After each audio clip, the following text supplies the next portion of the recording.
Alright, good morning. It's me again, Inday. Ito yung mga kainit. Araw tayo ng Lunes ngayon at Petsa 25 na nga. At ngayong umaga is alis kami. Bali, ang oras natin is alas 9 na. Yun na nga at bali yung maiiwan dito sa bahay is si Anin lang at saka dalawang bata at saka si Ampoy. Ayun na nga mga kainday. Ay, saglit lang pulutin ko ng mga buhok na nalaglag. Yan na nga mga kainday, bago kami umalis, iniwanan namin si Ampoy ng panggastos dito sa bahay para kahit wala kami, may gagastusin sila.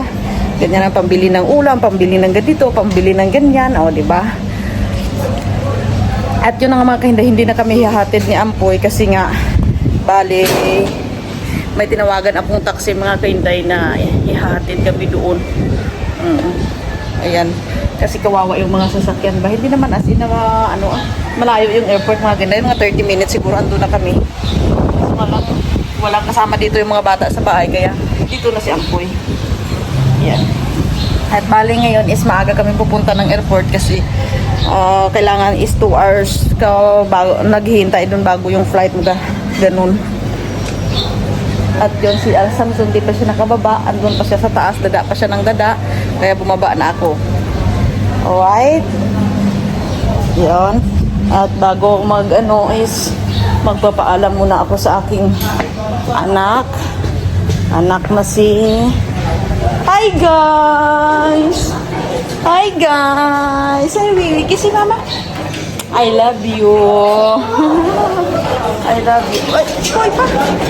Dito kami, boy. Kiss ang mama. I love you.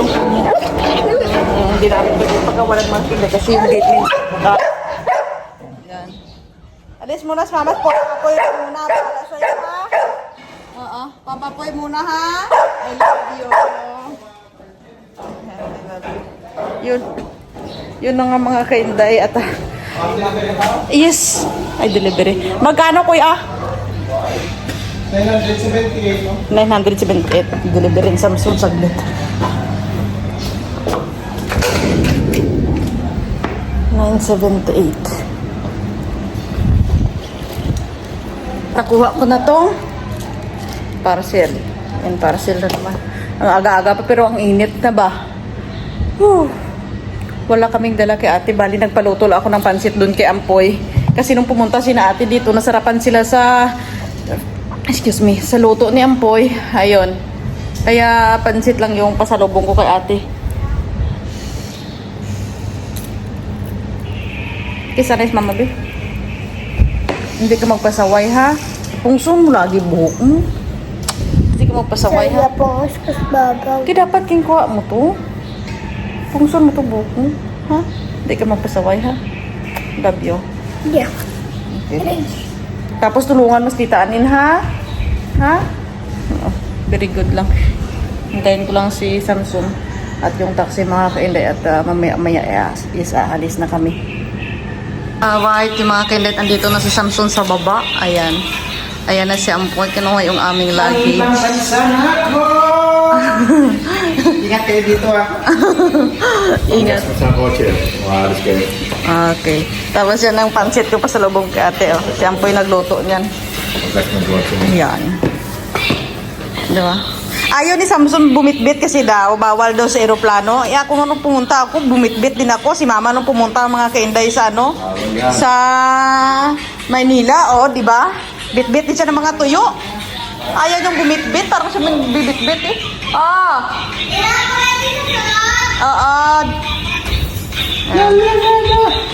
Pormahan ni Samson, patingin ang pormahan. Patingin ang pormahan, Samson. Peace. Love. Soul. Okay. Pinapalamig-lamig ko lang muna yung pansit ba. Bye to mga kainday. Bye, kuya. Good morning. Ingat. Pagbalik ko ha. Ingat. Muli ka lang isa na. Oo. Morning kuya. Hi, kuya. Hi kuya. Good morning. Sa kahapon, nahanap kita. Tao yun? Trabaho ka. Right, here we go.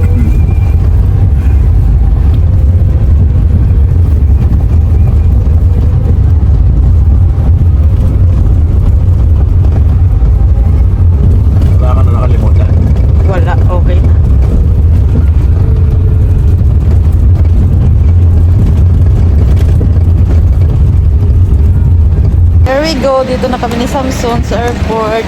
Ayan. Check-in na ilan. Check-in na tayo. Dami ko sa iyo ngayon ba? Say hi ka muna sa vlog ko. Binibit-bit yung bag niya. Buang. Ayaw mo pakpak kayo. Oh, sayang, dua yung ngayon. Dalawa nga. O kaya nga. Di ba kuya? Sayang yung isa. Hindi man, bili kayo ng pasalubong doon, tsaka i-check nyo kami. Kasi sayang. Dalawa kasi Hi yung... sa mga viewers namin. Hi. Hello. Panoorin mo ka sa Panoorin mo sa YouTube. YouTube, ano nga, Kainday. Kainday. Para makita mo yung sarili mo sa YouTube. I-search ko lang. Sa TV. Kainday Kainday TV, oh. TV. Okay na ma'am. Okay na siya? Ito pa may ano. Vlogger pala kayo ma'am. Oo, kuya. Para makita mo yung sarili mo sa Sa ano, Kainday TV. Or Kainday Vlog. Kainday TV. Kainday. Okay na yung vlog mo. Din mo yun. Salamat, kuya. Ma'am, patikit natin sa likod ng ano mo. Sa iyo. Saya na yan. Nagtitip yan natin. Huwag yan kuya, okay lang yan. Okay na? Okay lang. Okay, thank you kuya. Thank you. Thank you kuya. Salamat, kuya. Kaya na. Pasok tayo dyan.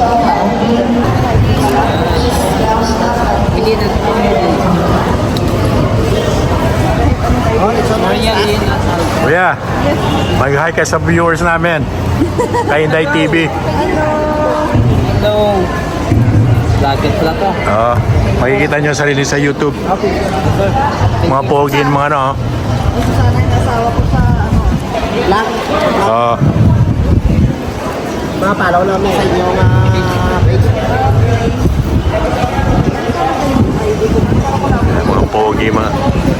Mga pogi, mga security guard, oh. Lahat single pa. Mga pogi na single. Ano, wala? Saglit mahal, hinahanap ko yung ID ko. ID mo? Oo. Ito lang yung ID. Pwede na, physical ID na. Okay lang yan. Tapos yung sa'yo, mahal. Akala mo yung ID ko? Kailangan ko yung sa kanya? Okay. Salamat, kuya. Sige mo na lang sa Ano? Cebu Pacific, tapos dito lang. Okay. Salamat, kuya. Panoorin mo sa YouTube. Okay. Kuya. Kainday TV.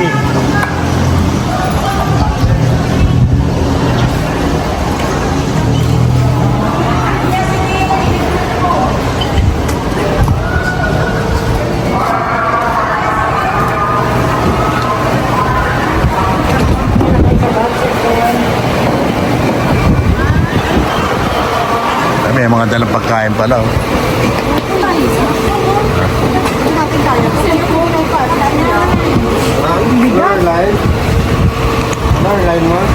Transportation security protocols.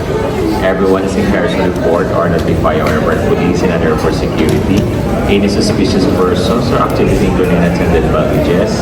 For our safety and security, likewise, smoking strictly prohibited inside the premises. At here we go. At yun na nga mga kainday. Andito na nga kami sa taas. At yun pala gusto lang namin pala magpasalamat sa lahat ng nag-assist sa amin.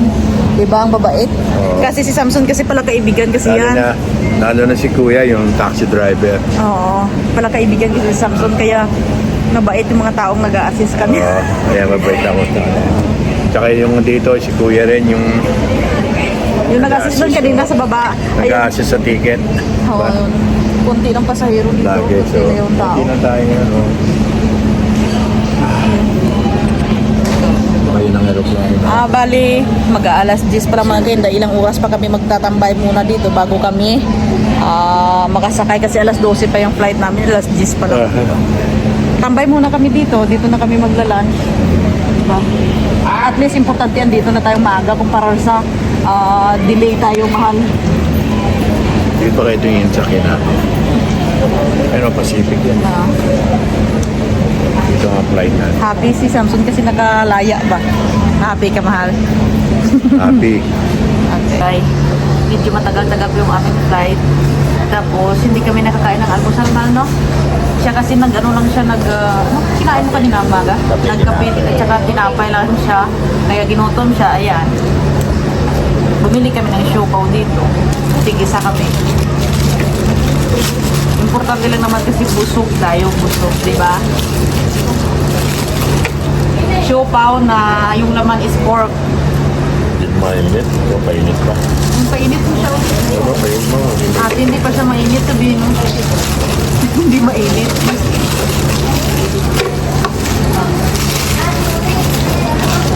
Hindi kasi yan kumakain si Samson ng hindi mainit. Ate, painit ko uli ako. Hindi siya mainit.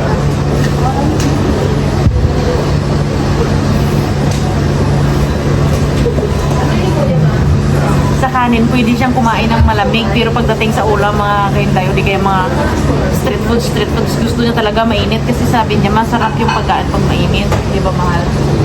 I love you. Kasi hindi ako makakain ng malamig. Ayaw niya. Hindi ko mainit. Thank you. Thank you, kuya. Mainit na siya. Ayan. Mainit na siya.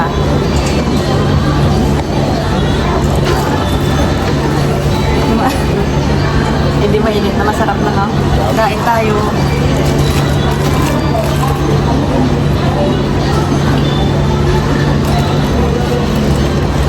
Iba talaga yung pagkain na mainit, mga Bago dito.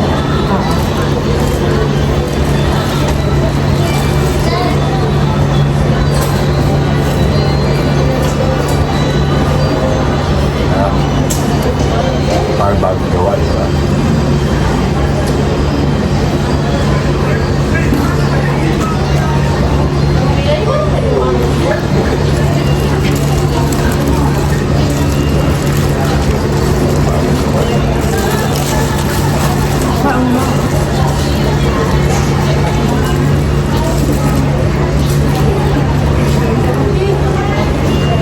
Sarap siya, no?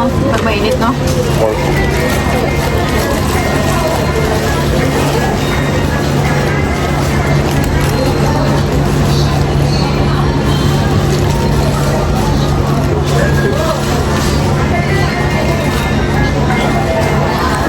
So, yun na nga mga kindet ko. Sakay na nga kami ng aeroplano at tuwang-tuwa kami ni Samson kasi nga ang itong boarding Walang gate number. ay, walang gate number yung kanilang mga Hindi ticket. ako. Wala, saglit lang. Wala-announce. Kasi itong kanilang walang mga boarding na nakalagay dito zero kahit sino lang kanina nagtatanong, asan ba yung boarding zero na to? Boarding zero. Sabi ko, ano sa Pilipinas po kayo? Huwag na kayo magtaka. Sabi ko ganun. kaya ngayon, ang problema, kailangan daw hintayin na i-announce. Paano? Sabi ko, pumaya ko pag bingi ka. Sabi ko, yung pandinig mo, sabi ko, ano ba na? Hindi alam Yung kung gate, anong number, yung anong gate. sa gate number 3 ka, tapos pandinig mo 4. Ano na lang yun. Yung iba papunta sa gate 3, tapos ikaw papunta sa gate 4. Diba? Nakatawa. Walang gate number eh, kung bingi ka. Yun kanina may nagtanong din sa amin sa papuntang Hong Kong siya. Sabing ganun, Talagang utak. sabing ganun, bakit walang nakalagay dito na Pero may gate number yan. Gate, sabi ganun yung nakalagay dito sa akin, gate 0, sabi ganun, kanina pa hanap ko ng gate 0, wala akong nakita. Diba sabi ni Floyd, di ko by announce. Kaya nga, Eh kung bingi ka, di mo narinig yun. nakakatawa. Meron din nagtanong kanina, from US, gayon ma'am. Saan gayon ma'am? Saan yun sa US? Saan yun sa US kanina ma'am? Houston. Houston, sabing ganun. Houston, Texas yun. Ako din kanina pa ako, sabi na ikot ng ikot, hinahanap ko tong gate 0, sabing ganun, wala akong nakita, sabi ganun. Ay, dato talaga. Kakatawa talaga. Kaya dapat kapag halimbawa na Eh, totoo naman yun kung bingi ka eh. Hindi mo marinig yung announce eh. kaya nga dapat talaga kapag halimbawa babiyahe ka, gamitin mo talaga bunganga mo, hindi na puro lang tunganga dyan sa gilid. Naku po. Paano Wala. yan? Bulag ka. Hindi mo makikita yung gate number. Oh. Yung ano ko nga mahata, ano ko pagbingi ka. Hindi mo marinig eh. Mabuti pagbingi ka, sabi mo, ha? Di ba sabi nga nila, they go to announce. Kung anong gate ka papasok. Iba, ano mo kung pagpipi, awar din ako. Ay, That's crazy. Kakatawa na buhay. Kaya sabi nung kaninang babae na papuntang Hong Kong, sabi niya, kailangan mo talaga kapag nagbiyahe ka, sabihin gano'n, gamitin mo talaga bunganga mo, hindi na puro ka lang upo doon sa gilid. Gilid, sabihin Sa gano'n. US, may gate number eh.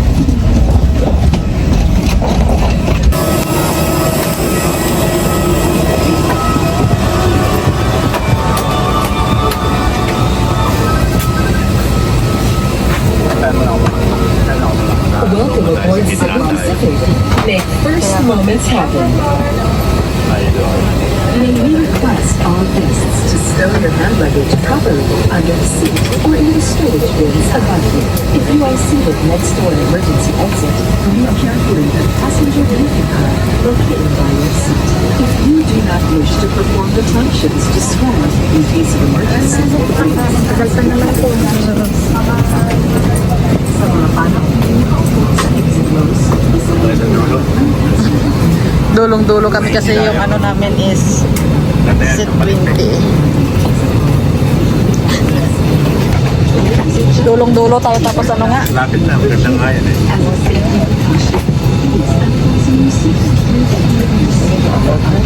2017, 18 and 20. Dito mahal. Dito tayo. Yeah. Thanks God. Tabihan mo. Ang init ng inupuan ko dito. Ang init. Okay ka lang? Okay lang. Good luck. Isang oras na biyahe pero matutulog mo daw siya.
Welcome to Clark International Airport. Ay, thank you Lord. Safe kaming bumaba ng eroplano kahit nalulula ako. Hindi ako nahilo, nalulula ako kasi takot At yun ako na nga sa wakas mataas. mga Kenday at Takot na makita ko ng dito na nga mataas. kami ayan at Ayun. nung sinundo kami ni ate nagdiretso kami dito sa Robinson kasi daw magpapamassage daw kami para ma-relax yung katawan. Kasi pagod daw sa biyahe ayun na sumama na rin kami at sa mga ganitong oras is nakauwi na kami niyan mga Kenday. Andito na kami sa bahay ng ate kung nakikita ang gaganda ng kanyang mga bulaklak no. Bali yung nakapula kanina mga Kenday is si Kuya Jun yun ang katiwala ni na ate dito sa bahay kapag wala sila baga ano kita mo Samson oh. Ganda ng mga laman. Alaga mo yung mga laman niya eh, no? No? Medyo.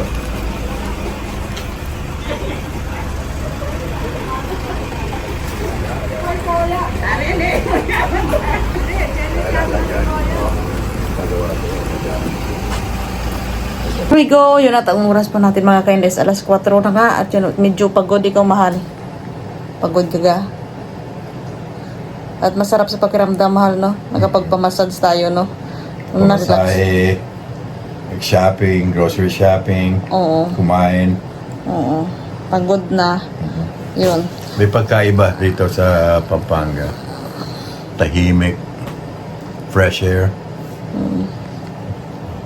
Yung environment maganda. Oo. Gusto ko rito. Maganda environment. Dito ka na lang eh. Dito ka lang ha. Kung dito ako kasama ka, syempre. At yun mga ka-invite, medyo pagod na nga kami. Dito ko na muna tatapusin tong aking vlog kasi magpapahinga pa kami ngayon. I love you and God bless you all. Ikaw? Bye, guys. Peace, love, so. Bye. Bye.